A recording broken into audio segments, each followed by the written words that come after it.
If I'm doing a fake movie, it's going to be a fake hit.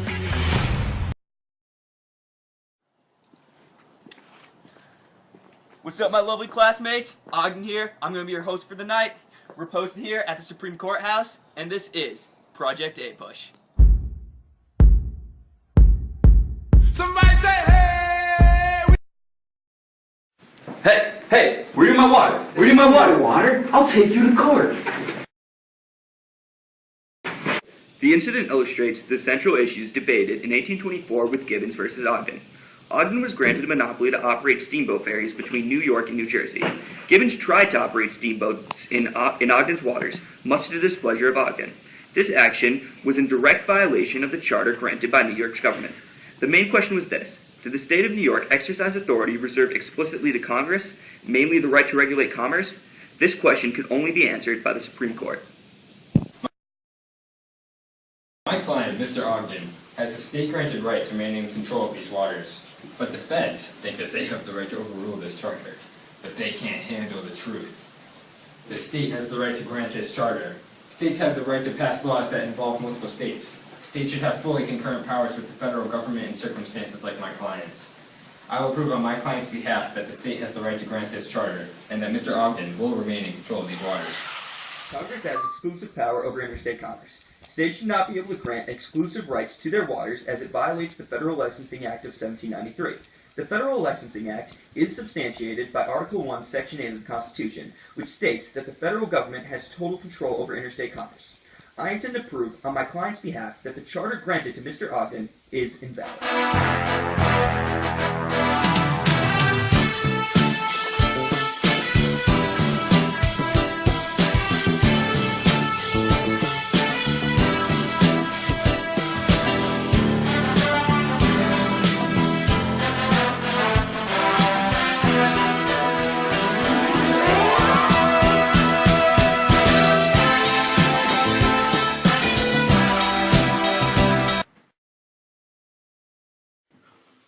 You mean to tell me that my client, Mr. Ogden, does not have the right to use these waters anymore simply because the charter that he was granted by the state rather than the federal government?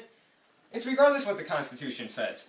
The federal government clearly should not have the right to get rid of this charter simply because it was granted by the state. The state does have the right to grant this charter, okay? His argument is clearly invalid. It says in the Constitution, Article 1, Section 8, that the federal government has the power to control interstate commerce. It is not a concurrent power. My client would now like to say a few words on his own behalf. As a businessman, it is absolutely imperative that I remain in control of these waters. If anyone was allowed in these waters, the business would severely degrade, thereby almost destroying the steam industry in this country. Regardless of what Article 1, Section 8 of the Constitution says, it would be detrimental to our state for the federal government to revoke my charter. Wait a second. You're saying just because of a state charter, he owns the water? It's interstate commerce, which the federal government controls. Therefore, he needs a federal grant, and the federal government is the only people that can grant such a charter. There are a few questions in this case that we need to answer for it to be decided properly. May a state pass legislature for an internal affair? Why, of course they can. It's their state. Why should they not be allowed to pass legislature for an issue involving the inside of their own state? That's not the federal government's job. Do the states have the right to control commerce? Of course they have the right to control commerce. Why should the federal government have total control over commerce? They're expanding their powers way too much. And finally, can the states control waterways and grant charters to people for their control? Sure they can. It's their waterways. It's their state. If they want to let somebody use sole control of it to promote business, trade, and help their state economy grow, and also the federal government's economy grow, why can they not? They definitely should be allowed to. Boys, we're not in Kansas anymore. Whatever ruling we make for this case will indeed be based off the Commerce Clause of the Constitution. Will you read it for me? To regulate commerce with foreign nations and among several states, and with the Indian tribes. Clearly, federal power reigns supreme in this case. It clearly states that we can regulate commerce among several states. What's so hard to understand? This case should be resolved real quick. The ability to speak does not make you intelligent. There's no need for that. Be respectful. He has an actual point. Several states could easily be interpreted as defining both interstate commerce and intrastate commerce. I don't agree. The federal government shouldn't have these powers. The clause gives them absolute power, similar to what the British had.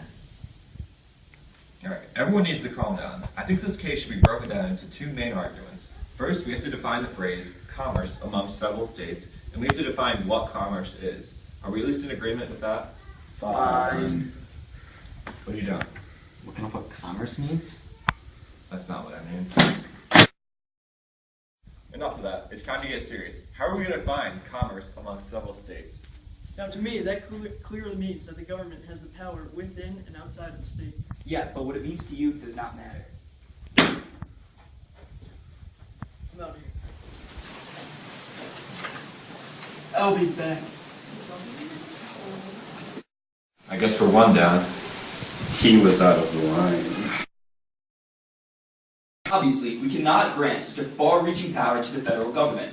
It is a clear violation of state rights. All powers not specifically granted to the federal government must go to the states. We may be able to deduce this overreaching power belongs to the federal government, but it is not explicitly stated. What are you talking about? You're a huge hypocrite. It's clear to anyone who can read that the federal government has the power to regulate commerce over among the states. It's more of a stretch to actually limit the federal government than to expand it. Originally, I was for this clause only being applied to interstate commerce, but now hearing the debate, I have to say that the federal government has power to regulate inter- and intrastate commerce. You know what? You're out of line, he's out of line, you are all out of line. Relax, relax. Alright, I think we've reached a majority opinion here. Let's take an unofficial vote. What do you think? No. Aye. Aye. And what do you think? I'm of the opinion that commerce is a term that is entirely limited to trade. We cannot allow the federal government to have any more than the bare minimum interference with business in this country. Well, our opinions differ here. While we all want to allow these businesses to remain unrestricted, we can't ignore the fact that the word commerce is contained within the word commercial. That in itself is more than enough proof that federal power extends into all interstate commercial industry. If we are going to continue by our same logic, we must maintain that we will stretch the words of Commerce Clause as little as possible, and that the federal government is indeed in control of the interstate commercial industry. We cannot in good faith do something so poisonous to our nation's businesses. Subjecting all interstate commercial industry to the power of the national government is tyrannical in nature. As much as I want to limit the federal interference with business, objectively the Commerce Clause clearly intends for all interstate commercial industries to be subjected to federal regulation. I think that gives us court a majority opinion. Chief Justice John Marshall ruled in favor of Gibbons, responding that New York's grant to Ogden violated the Federal Licensing Act of 1793.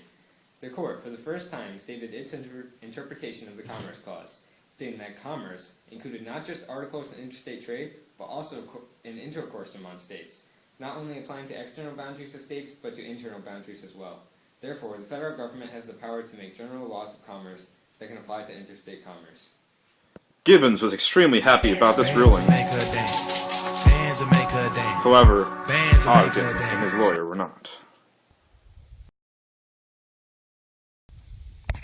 Joseph Yates, did you grant the charter? You don't have to answer that question. I'll answer the question. You want answers? I want the truth! You can't handle the truth! Son, we live in a country where the feds try to control our every right. And who's going to limit their power? You, Mr. Gibbons! I have greater will to limit their power than you can possibly fathom. Because in this case, the federal government will be able to control almost all commerce. You weep for Gibbons and curse the New York legislature. Did you grant the charter? I did what I had to do. Did you grant the charter? You're damn right I did! Why, hello, class. It is me, James Harris, from your 8th Bush 3rd period class. Now, before I tell you the effects of the Gibbons versus Ogden Supreme Court case, I'd like to make this just a little bit more intimate. Now, isn't that better? Okay. As the previous clip demonstrated, the conclusion of this case marked the expansion of federal powers. It was also important because there was no area of interstate commerce reserved for the states.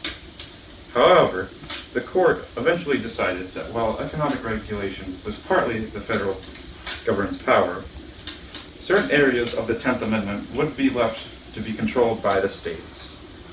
Now, I hope you enjoyed this video as much as I did.